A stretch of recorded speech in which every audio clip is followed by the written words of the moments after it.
नमक से प्यारे। राजा चंद्रसेन ने प्रातःकाल ही अपने तीनों पुत्रों को बुलाकर कहा, बताओ मैं तुम्हें कैसा लगता हूँ, तुम मुझे किस प्रकार चाहते हो। पिताश्री का विचित्र प्रश्न सुनकर तीनों असमंजस में पड़ गए। एक क्षण तो उन्हें समझ ही नहीं आया कि क्या उत्तर देना चाहिए। कुछ विचार कर जिनसेन ने कहा, पिताजी आप तो मुझे हीरे पन्ने मानिक मोती जैसे बहुमूल्य रत्नों की तरह प्यारे लगते हैं। दूसरे मणिसेन ने कहा, आप मुझे मिठाइयों की तरह मधुर लगते हैं, फलों की तरह प्यारे लगते हैं। तीसरे अमृतसेन ने बताया, वस्तुतः आप मुझे नमक की तरह स्वादिष्ट व सुहाने लगते हैं। अमृतसेन की बात सुनते ही राजा की त्योरियां चढ़ गई। मन ही मन सोचा, यह तो मुझे नमक के समान खारा व हल्का मानता है। अच्छा तो मैं इसे इसका फल बता दूंगा। तीनों पुत्रों को विदा किया। गुप्त व्यक्तियों के द्वारा उसने एक चांडाल को बुलाकर कहा, आज घूमने के बहाने अमृतसेन को जंगल में ले जाओ और उसे मारकर उसकी निशानी मुझे बताओ, मैं तुम्हें पुरस्कार के रूप में 5,000 रुपये दूंगा। चांडाल की बाँछें खिल उठी। अपराह्न में हत्यारा सुंदर वस्त्राभूषणों से सुसज्जित होकर रथ में बैठकर आया। राजकुमार अमृतसेन से कहा, देखिए प्रकृति कितनी सुहावनी हो रही है, आकाश में उमड़ घुमड़ कर बादल आ रहे हैं, चले जरा वन विहार का आनंद लूट कर आए। राजकुमार भी शहरी वातावरण से तंग आ चुका था। उसकी इच्छा भी प्राकृतिक सौंदर्य सुषमा को निहारने की हो रही थी। वह उसके साथ रथ में बैठकर चल दिया। उसने सोचा, यह तो हमारे नगर का कोई श्रेष्ठी है।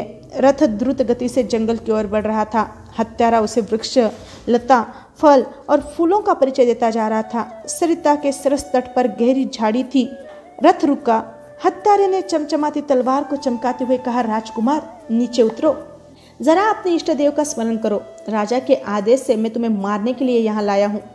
हत्यारे की हुंकार सुनकर राजकुमार दिग्मूढ़ हो गया। पिता ने मुझे मरवाने के लिए यह षड्यंत्र रचा है।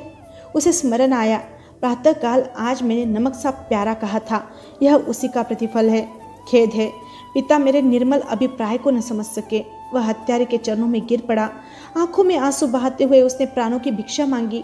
राजकुमार की भोली भाली व मोहिनी सूरत से हत्यारे का क्रूर दिल पसीज गया। उसके हाथ से तलवार नीचे गिर पड़ी। वह मन ही मन अपने को धिक्कारने लगा कि पैसे के कारण वह एक निर्दोष बालक की हत्या करना चाहता है। यह तो महान अन्याय है।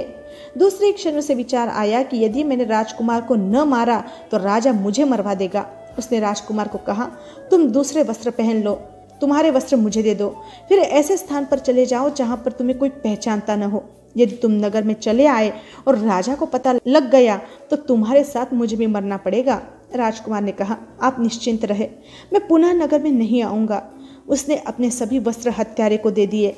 हत्यारे ने फिर एक हिरण को मारकर खून से वस्त्रों को रंग दिए। राजा को खून से सने वस्त्र दिखलाकर 5,000 रुपये ले लिए।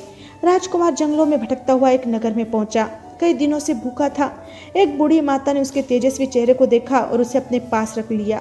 उस नगर का राजा मर चुका था।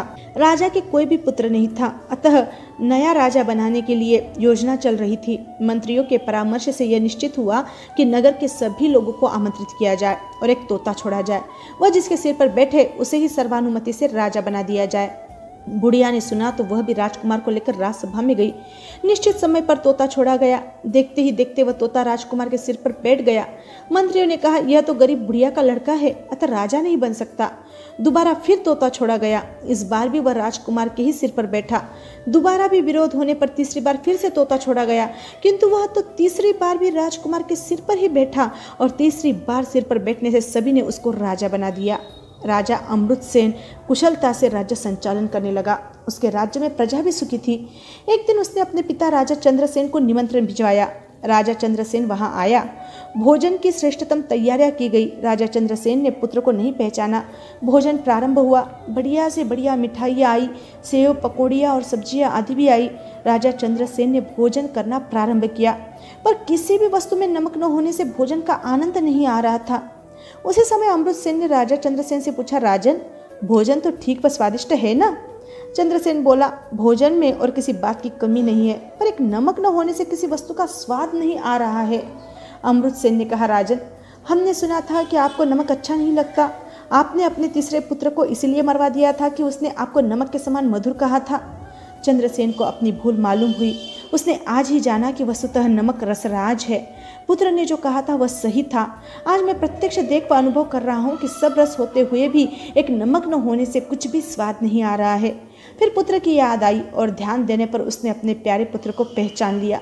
फिर पुत्र को गले लगाते हुए कहा, बेटा, मैंने तुम्हारे तात्पर्य को नहीं समझा था, अतः मैंने तुम्हें मरवाने का प्रयत्न किया, पर तुमने आज मेरी भूल सुधार दी।